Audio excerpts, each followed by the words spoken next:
आप सबको जिउतिया व्रत की हार्दिक शुभकामनाएं। आज हम जिउतिया व्रत की कथा सुनेंगे।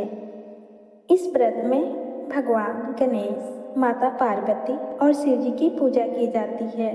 शाम के समय प्रदोष काल में भगवान शिव की पूजा कर कथा सुननी चाहिए। इस व्रत को लेकर दो कथाएं प्रचलित है, जिसमें एक सियारन और दूसरी जीवितवाहन की कथा है।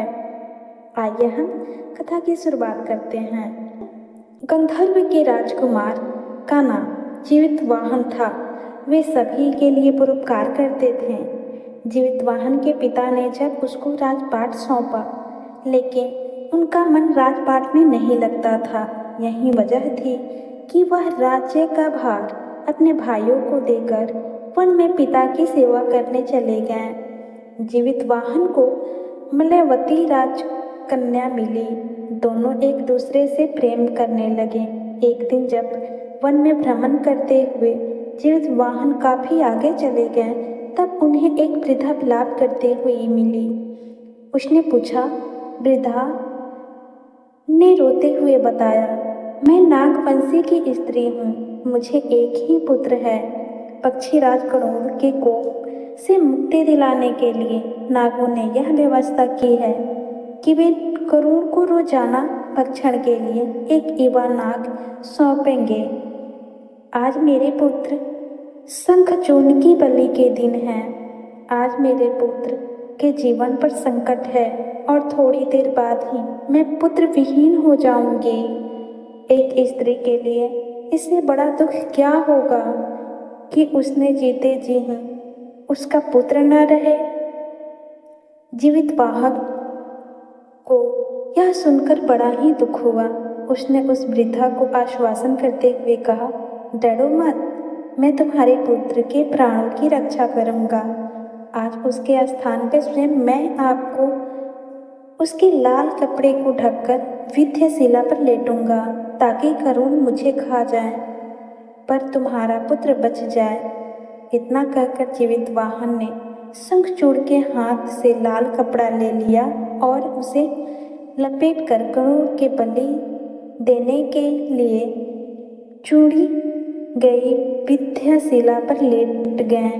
नियत समय पर गरुड़ आए और लाल कपड़े से ढके जीवितवाहन को पंजे में दबोचकर पहाड़ के शिखर पर जाकर बैठ गए।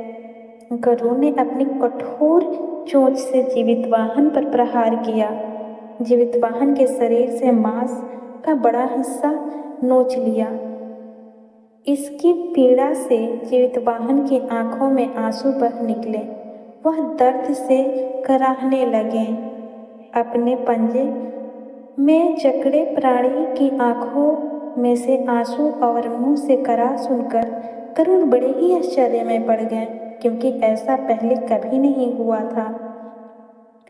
उन्होंने जीवितवाहन से उसका परिचय पूछा। जीवितवाहन ने सारा किस्सा का सुनाया कि कैसे एक पुत्र स्त्री के पुत्र की रक्षा के लिए वह अपने प्राण देने आए। आप मुझे खाकर अपना भूख शांत करें। गरुड़ उसकी बहादुरी और दूसरी प्राण रक्षा के लिए स्वयं को बलिदान देने का हिम्मत से बहुत ही प्रभावित हुए। उन्हें स्वयं पर पछतावा होने लगा। वह सोचने लगे कि एक मनुष्य है जो दूसरे के पुत्र की रक्षा के लिए स्वयं बलि दे रहा है, और मैं देवों की रक्षा में हूँ, किंतु दूसरों की संतान की बलि ले रहा हूँ। उन्होंने जीवितवाहन को मुक्त कर दिया। गरुड़ ने कहा, हे मनुष्य, मैं तुम्हारी भावना और त्याग से बहुत प्रसन्न हूँ। मैंने तुम्हारे शरीर पर जो घाव किए हैं उसे ठीक कर देता हूँ। तुम अपनी प्रसन्नता के लिए मुझसे कोई वरदान मांग लो। राजा जीवितवाहन ने कहा कि हे पक्षीराज, अगर आप प्रसन्न हैं और वरदान देना चाहते हैं तो आप सर्पों का अपना वाहन बनाना छोड़ दें। आपने अब तक जितने प्राण लिए हैं उन्हें जीवन दान दें। गरुड़ ने सबको जीवित दान दे दिया और नागों के बलि न देने की वरदान भी लिए। इस प्रकार जीवित वाहन ने साहस से नाग जाति की रक्षा हुई। गरुड़ ने कहा कि तुम्हारी जैसी इच्छा वैसे ही होगा।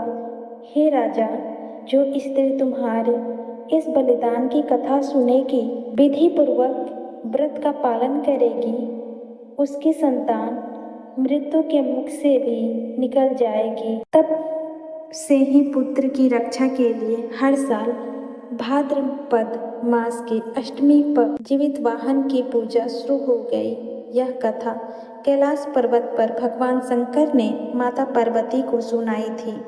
जीवित पुत्रिका के दिन भगवान गणेश, माता पार्वती और शिव जी की पूजा ध्यान के बाद ऊपर बताई गई इस कथा को भी सुननी चाहिए।